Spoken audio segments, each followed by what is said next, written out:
If you want to install the iPhone theme or iOS launcher on OPPO Reno 15, you just have to go to the Play Store. Now we're gonna tap on search at the bottom of the screen and then search at the top over here. And now we should be able to type either iPhone theme or iOS launcher or something like that.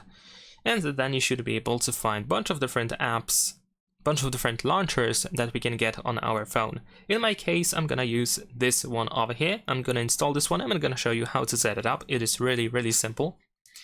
But if you don't like this launcher over here, you can of course try any other launcher that you can find in the Play Store. Feel free to do so.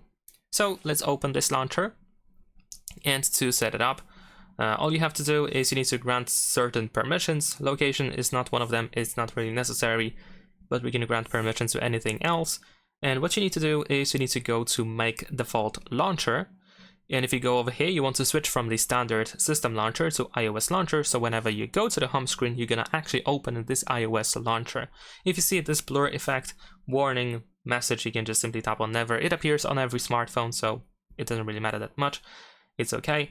Now over here we can tap on got it, and there we go. As you can see, we have our iOS theme. We have the app library. We can tap over here on the search in order to search in the app library quite easily. And that is pretty much it. Leave a like and subscribe.